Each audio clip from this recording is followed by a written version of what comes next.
Бишкектин четинде касапкана бар. Бир эле эт алалы, анткени этти баарыбыз колдонобуз да. Нан да алайын, мисалы үчүн нан да алайын. Мен нан чыгарып аткан адам мен өзүн нанды адал деп билет да, ундан эле жасалат, бул эч нерсе, башка эч нерсе жок дейт да, чыгарат. А бирок биз айтып атабыз, азыр сен алып аткан унуң тегирменден эле түз чыгып келбейт. Ал ундун сапаты, сен сапаттуу нан чыгарыш үчүн сапаттуу ун аласың. Ошол сапаттуу ундун составында эмнелер бар? Мисалы үчүн азыр дээрлик 30% ундарга цистеин деген добавка кошулат. Бул цистеин деген добавка Е920 жосо 921 деген код менен белгилүү. Эми бул цистеин деген добавка биз элестетишибиз кыйын. Адамдын чачынан алынат. Адамдын чачынан цистеин деген добавка алынат. Бир источник. Экинчи источниги тооктун жүнүнөн алынат. Анан жапайы кабан, жапайы чочконун жүнүнөн алат. Ушул 3 источниктен алынып цистеин деген добавка чыгат. Эми ошол цистеин деген добавка унга кошулду, болду. Ал ун жарабайт. Эмнеге?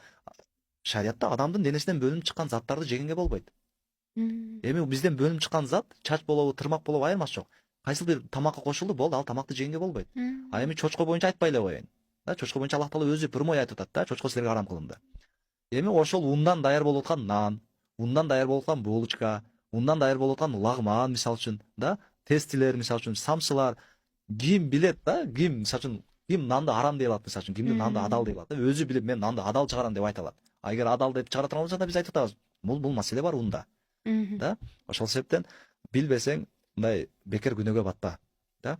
Балки мен адал чыгарып аткам. Негизи табиятында ун адал, бирок шуну бир териштирип койсом болот эле деп Кыргызстанда толтура лабораториялар бар мисалы үчүн. Ошол лабораторияга алып барса текшерип берет. Же болбосо бизге келсе биз өзү текшерип беребиз да.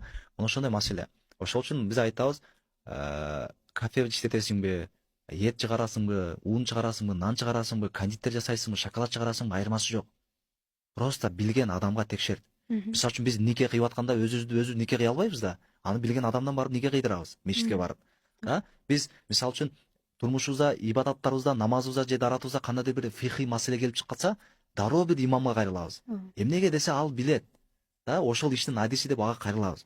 Ошондой эле тамак аш боюнча Кудайга шүгүр, биз мисалы үчүн сырттан келген коноктор биздин органга келгенде аябай ыраазы болуп кетет да.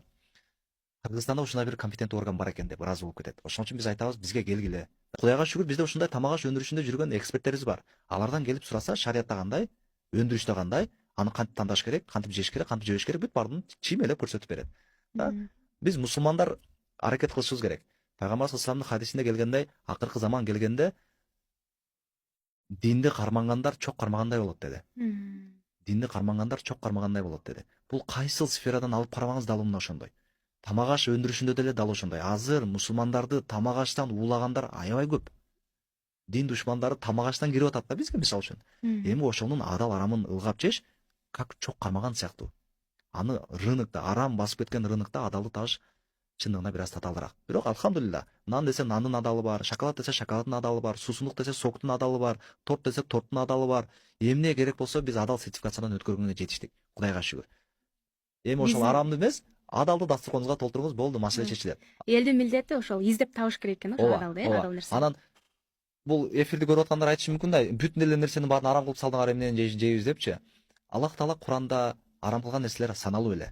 Пайгамбар саллаллаху алейхи Куранда арам кылган нерселер саналуу эле, то есть хадисинде. Алымдарыбыз ижмаларында, кыястарында арам кылып берген фатвалары аз эле, өзү арам продуктлар өзү аз эле. Болгону биздин дасторконубузга ошонун эмне чогултуп алабыз да.